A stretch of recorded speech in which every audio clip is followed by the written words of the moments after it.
बच्चों आपके लिए कक्षा 10 की साइंस पेपर लेकर आया हूं और यह 2023 का साइंस पेपर है। देखिए यह मॉडल पेपर है, ठीक है। यह ध्यान में रखिए, यह मॉडल पेपर है। आप लोग अगर इस पेपर में 1 से लेकर टोटल 48 क्वेश्चन मैंने फुल सॉल्यूशन करने जा रहा हूं और आप लोग पूरा वीडियो तक बने रहे, जिसमें आपको 1 से एग्जाम हॉल में मात्र 40 ही क्वेश्चन का आंसर देना है, ठीक है।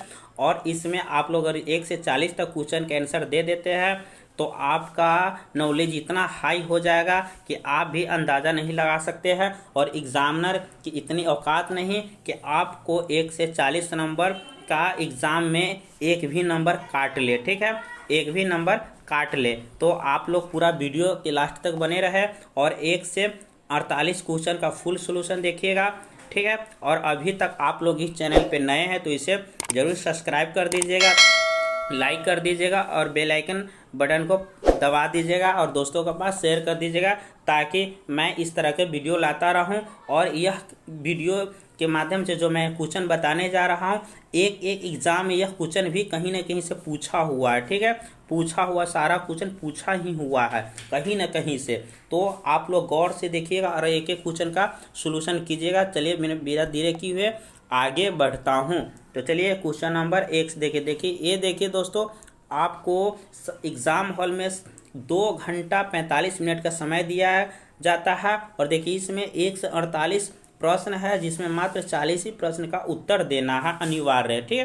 तो चलिए आगे मैं दिखला रहा हूँ। देखिए खंड ए है जो वस्तुनिष्ठ प्रश्न है, जिसको ऑब्जेक्टिव प्रश्न बोलते हैं। हम लोग क्या बोलते हैं? ऑब्जेक्टिव प्रश्न बोलते हैं, ठीक है।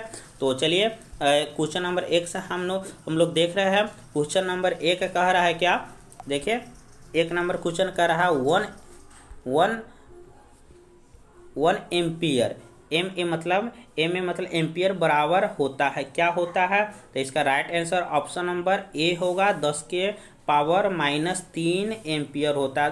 दोस्तों आप लोग को अगर आंसर आता है तो आप लोग भी अपने स्कोर बनाते रहिए, 1 से 48 क्वेश्चन का स्कोर बनाइए और देखिए इसमें आपको कितना आंसर सही हो रहा है, ठीक है। और मान लीजिए अगर 40 या 35 भी सही हो रहा है तो आप बहुत अच्छा कर रहे हैं, ठीक है। आप बहुत अच्छा कर रहे हैं और आप लोग इसी तरह से लगे रहिए। हम लोग ईश्वर से दुआ करते हैं, प्रार्थना करते हैं आप लोग कम से कम एग्ज़ाम हॉल में 450 प्लस नंबर आ जाए, ठीक है। तो चलिए मैं अगली क्वेश्चन की ओर बढ़ता हूँ। डीजल का उपयोग होता है किसमें? डीजल का उपयोग भारी वाहनों में होता है, ऑप्शन ए में है, बी में है रेल के इंजनों में होता है, ऑप्शन सी में है विद्युत उत्पादन में होता है। दोस्तों आप लोग बतलाइए, इसमें सभी होगा, क्योंकि हम लोग जानते हैं डीजल का प्रयोग रेल में भी होता है, विद्युत में भी होता है और भारी गाड़ी में भी होता है, यानी कि इसमें सही राइट ऑप्शन नंबर डी इसका राइट आंसर होगा। देखिए बउआ वाला सवाल सा था, है ना। तो अगली क्वेश्चन की ओर बढ़ते हैं। अगला क्वेश्चन देखिए 3 नंबर है, सौर सेल और सौर ऊर्जा के रूपांतरित करते हैं, किसमें रूपांतरित करते हैं यानी किसमें परिवर्तन करते हैं? ऑप्शन नंबर डी इसका करेक्ट आंसर होगा, यानी विद्युत ऊर्जा में। सौर सेल और सौर ऊर्जा को विद्युत ऊर्जा में रूपांतरित करते हैं, यानी कि कन्वर्ट करते हैं, ठीक है। तो चलिए मैं देख रहा हूँ अगली क्वेश्चन की ओर। 4 नंबर क्वेश्चन अब देखिए क्या कह रहा है, सोना। देखिए कह रहा है 4 नंबर क्वेश्चन में सोना का परमाणु संख्या है। तो आप लोग जानते हैं सोना को किस नाम से जानते हैं? आप लोग सोना के AU नाम से जानते हैं, है ना। और यह इसका परमाणु संख्या कितना होता है? 79 होता है। कितना होता है? 79, यानी कि सी नंबर इसका राइट आंसर होगा, ठीक है। 79 इसका राइट आंसर होगा।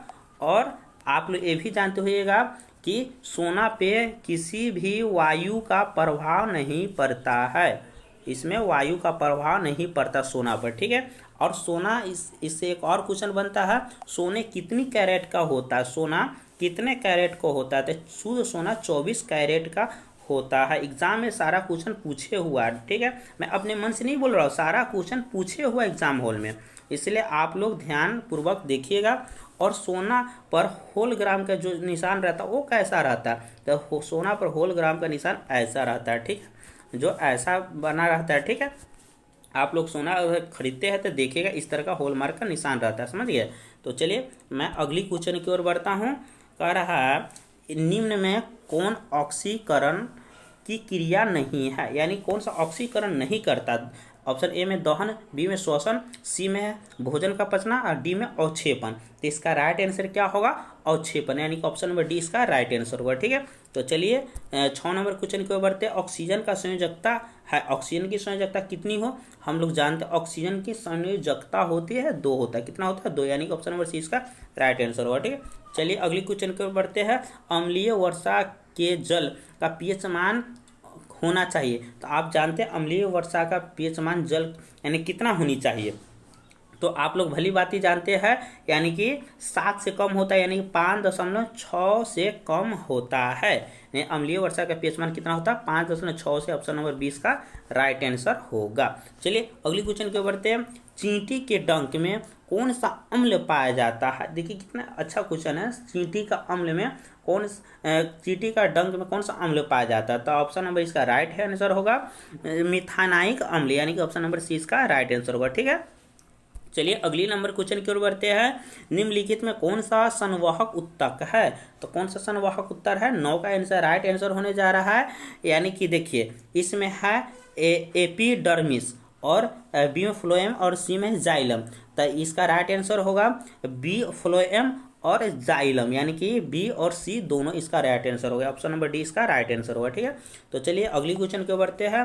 प्रोटोजोआ उत्सर्जी पदार्थ का निष्कासन कैसे करता है, प्रोटोजोआ जो होता है जो उत्सर्जी पदार्थ को निष्कासन कैसे निकालता बाहर। ठीक है, तो इसका राइट आंसर क्या होगा, ऑप्शन नंबर ए प्रासरण द्वारा, यानी प्रासरण द्वारा प्रोटोजोआ को बाहर निकालता है, यानी कि ऑप्शन नंबर ए इसका राइट आंसर। ठीक है, चलिए अगली क्वेश्चन की ओर बढ़ते हैं।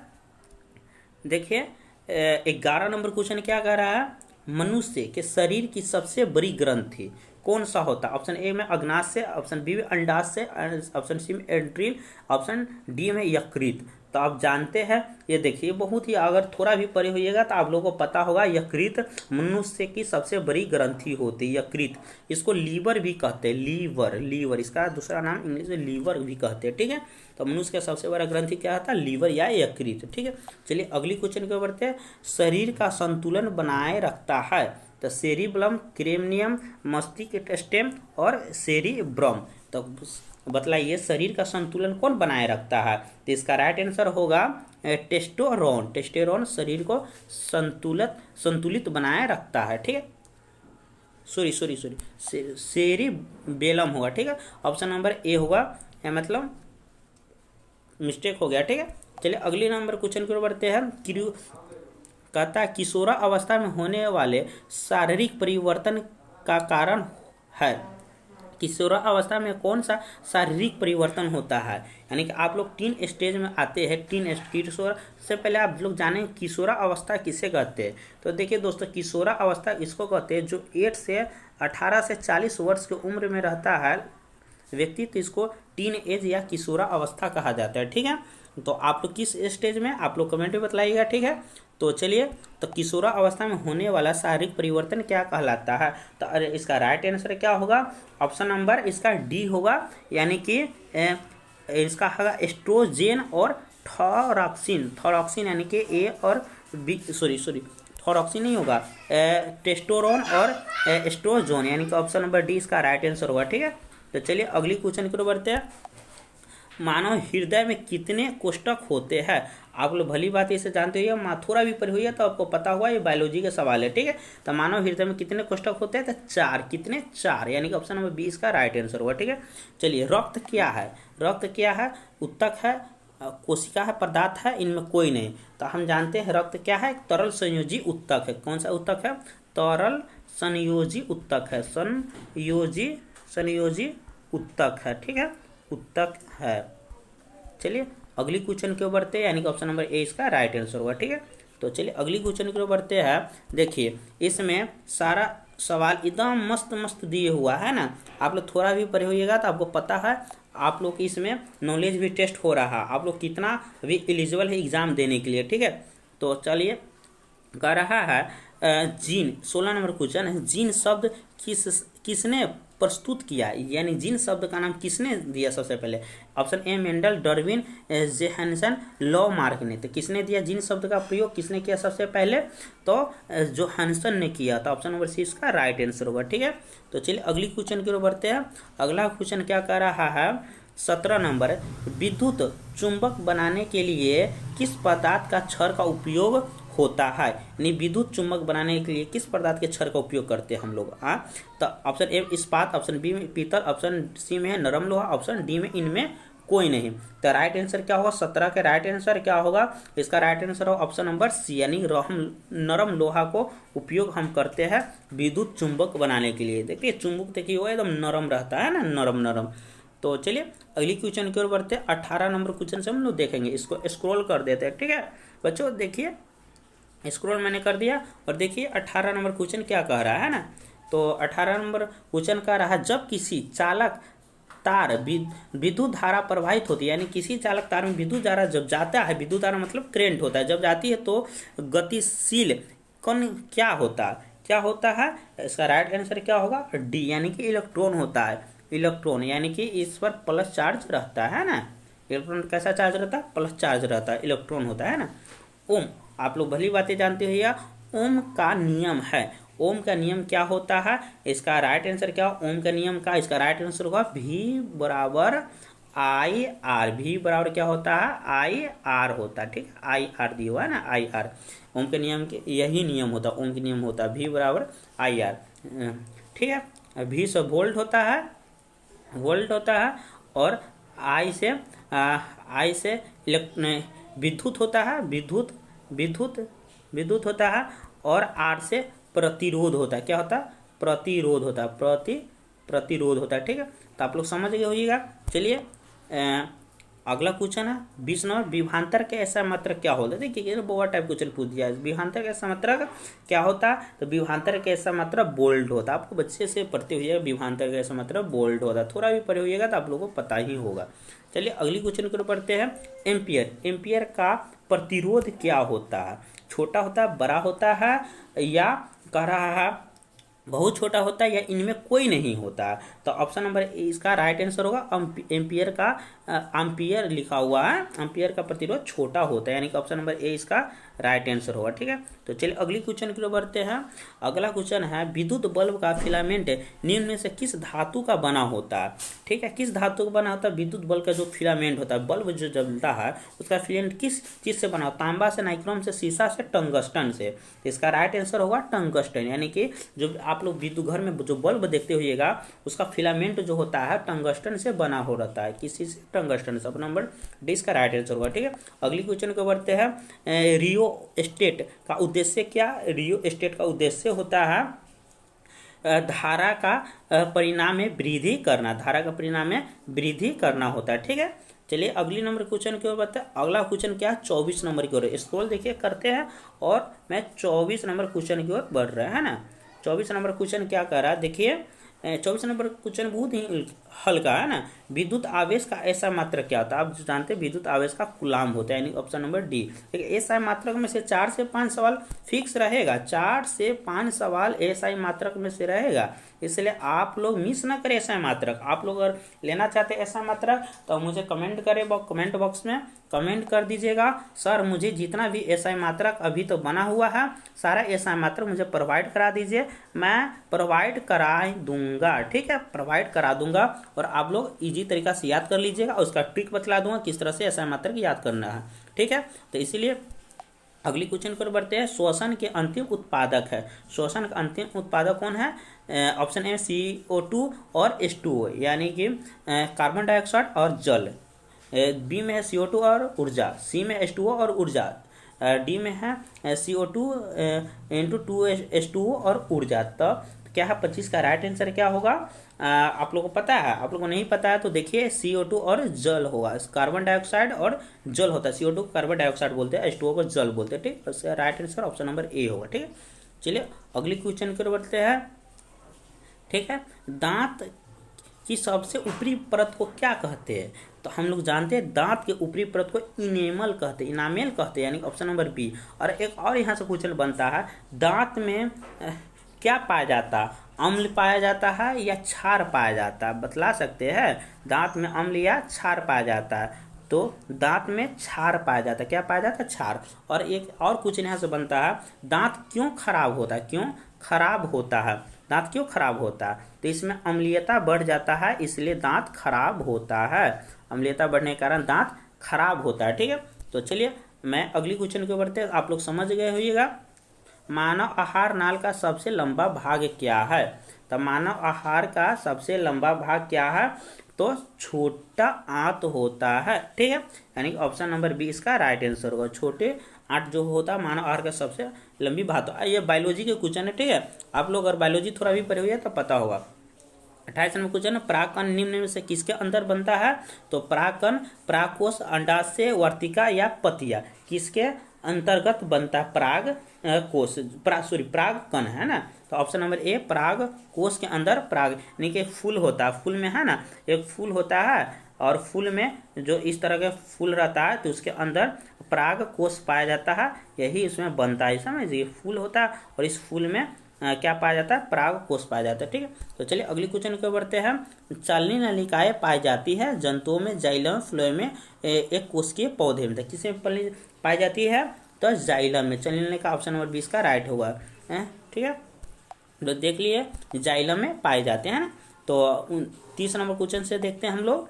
ठीक है, 30 नंबर स्क्रॉल कर देते हैं ना थोड़ा, ताकि आप लोगों को पूरा दिखे ना।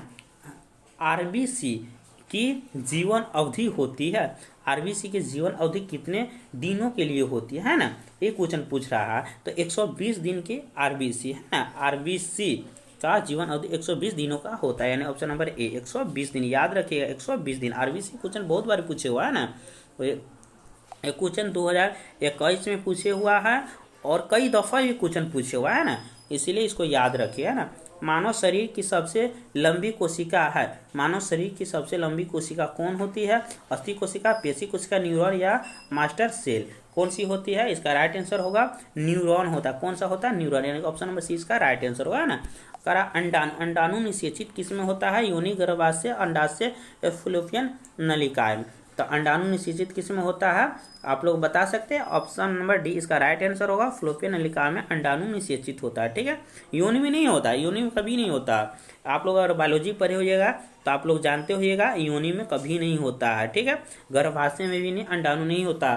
फ्लोपियन नलिका जो होता है, फ्लोपियन नलिका होता है यहाँ पे, फ्लोपियन नलिका होता है यहाँ पे, है ना, यहाँ पर होता है, इसका फिगर इस टाइप का रहता है ना, और यहाँ फ्लोपियन नलिका रहता है। ठीक है, यहाँ 2 अंडाणु रहता है, एगो इधर से अंडाणु रहता है, तो महिला में, स्त्री में पाया जाता है ना, एगो इधर से अंडाणु रहता है ना।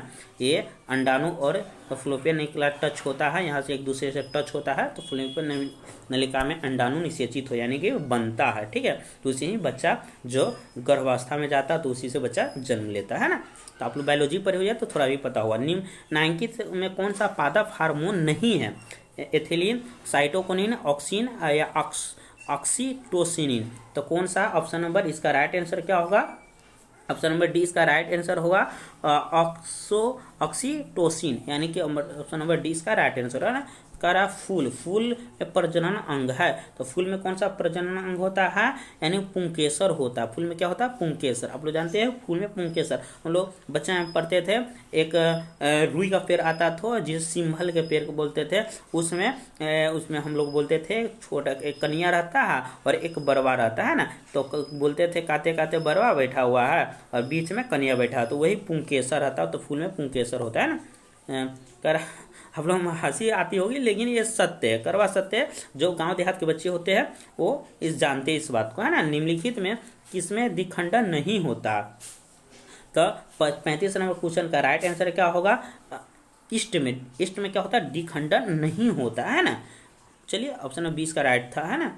तो चलिए 36 नंबर का परिस्थितिकी तंत्र में ऊर्जा का स्रोत होता, तो ऊर्जा का स्रोत की परिस्थिति तंत्र में क्या होता है, वायु में, सूर्य का प्रकाश, वर्षा जल या मिट्टी में। तो 36 का राइट आंसर क्या होगा, यानी कि सूर्य के प्रकाश में ऊर्जा का स्रोत होता है। आप लोग जानते हैं सूर्य के प्रकाश में ऊर्जा हम प्राप्त करते हैं, तो उसी में ऊर्जा का स्रोत सूर्य का प्रकाश में होता है। ठीक है, तो भली बात ही जानते हैं ना। और ये आप एक भी यहाँ से क्वेश्चन बनता है, पौधे का पत्ता, पौधे के जो पत्ता होता है उसका रंग रंग हरा क्यों होता, हरा क्यों होता, हरा क्यों होता? तो इसका राइट आंसर होगा क्लोरोफिल के कारण। किसका? क्लोरोफिल के कारण, ठीक है, क्लोरोफिल है ना, क्लोरोफिल के कारण पत्ते का रंग हरा होता है। तो आप लोग याद रखिएगा, ये भी क्वेश्चन बहुत दफा पूछे हुआ है, ठीक है, बहुत बार पूछता है और पूछता ही है क्वेश्चन, है ना। चलिए अगली क्वेश्चन को बढ़ते हैं। 37 नंबर क्वेश्चन है, निम्नलिखित में से किसे अनुवांशिक का पिता कहा जाता है? अनुवांशिक का पिता ग्रेगर जॉन मेंडल को कहा जाता है ना। ऑप्शन नंबर बी इसका राइट आंसर होगा, है ना। 37 का बी इसका राइट आंसर होगा, है ना। तो चलिए अगली नंबर क्वेश्चन के बढ़ते स्क्रॉल करके हम देखते हैं 38 नंबर क्वेश्चन से, है ना। 38 नंबर क्वेश्चन से देखते हैं, आप लोग अपने से भी सॉल्व कीजिएगा और बताइए कमेंट बॉक्स में आपको कितना सही हुआ, है ना। हरे पौधे कहलाते उत्पादक, उपभोक्ता, अपघटक, इनमें कोई नहीं। देखिए हरे पौधे क्या कहलाते हैं? जो खुद से अपना भोजन बनाता है, तो उसे क्या कहते हैं, यानी कि क्या कहते हैं उसे? तो इसका राइट आंसर क्या होगा? 38 का राइट आंसर होगा ऑप्शन नंबर ए, यानी। चलिए दोस्तों अगली क्वेश्चन की ओर बढ़ते हैं। अगला क्वेश्चन क्या कर रहा है? नर युग्मक में गुणसूत्रों की संख्या होती है। तो नर युग्मक में गुणसूत्रों की संख्या कितनी जोड़ी होती है? तो 23 जोड़ी होती है। आप लोग जानते हैं 23 जोड़ी होती है ना। और ऑप्शन 20 का राइट आंसर होगा। अगर पूछेगा ऐसे तो 46 होता है, ठीक है। तो 39 के आंसर ऑप्शन नंबर बी था, ठीक है। 40 नंबर क्वेश्चन की ओर बढ़ते हैं। 40 नंबर क्वेश्चन क्या कर रहा है? ओजोन परत पाई जाती है। तो ओजोन परत किसमें पाई जाती है? तो एक्सोस्फीयर में पाई जाती है। ऑप्शन नंबर 20 का राइट आंसर होगा, ठीक है। तो चलिए अगली क्वेश्चन को बढ़ते हैं। ऐसे तत्व जो इलेक्ट्रॉनों को त्याग कर धनात्मक आयन बनाते हैं वे क्या कहलाते हैं? तो इसका राइट आंसर होगा, क्या कहलाते हैं? धातु कहलाते हैं। क्या कहलाते हैं? धातु कहलाते हैं। ऑप्शन नंबर 20 का राइट आंसर होगा, ठीक है। चलिए अगली क्वेश्चन पर बढ़ते हैं।